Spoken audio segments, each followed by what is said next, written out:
Cheikh Tidiane Ndiaye, quelle est la différence entre marin tout court et marin offshore? Le marin en général, on parle de marin. Oui. Mais si on parle de marin offshore, c'est les marins qui travaillent dans le pétrole et le gaz et plus particulièrement en mer. Quel a été votre apport ou quel est votre apport dans l'exploration du gaz et du pétrole au Sénégal? Comme le pétrole du Sénégal a apparu en mer, c'est des marins qui sont allés avec des techniciens à bord des navires pour trouver l'or noir qu'on appelle le pétrole en mer. Le marin est du début et à la fin de tout ce qui s'est passé dans le pétrole et le gaz au Sénégal. Alors, qu'est-ce que votre syndicat attend de cette exploration du gaz et du pétrole? Quand le premier navire de forage est arrivé au Sénégal, l'Océan Blagrino, les premiers marins qui étaient à bord ont quitté. La plupart d'entre eux étaient des travailleurs de la ligne Dakar-Casamance qu'on appelle le Kossama. Quand ils sont arrivés, ils ont trouvé que les marins sénégalais ont été lésés parce que, comme le pétrole est nouveau au Sénégal, on a trouvé là-bas des étrangers, nos frères nigériens, des Américains et d'autres. Et on voyait que les rémunérations de ces derniers étaient 5 ou 6 fois plus grandes que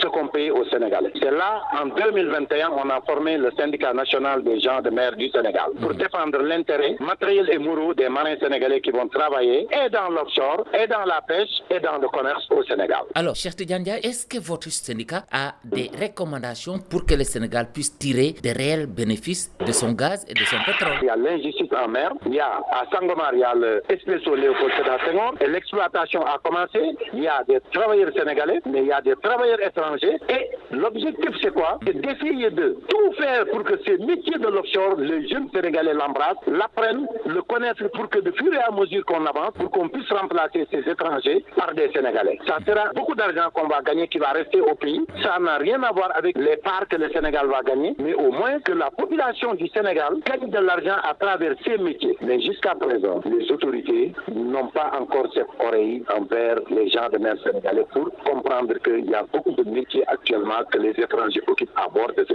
Expresso, que ça soit à GTA au gaz ou que ça soit à Sangomar avec le pétrole. Et les donnes doivent changer maintenant. Cheikh Tidiane Ndiaye, secrétaire général du syndicat des marins offshore, Radio Sénégal vous remercie.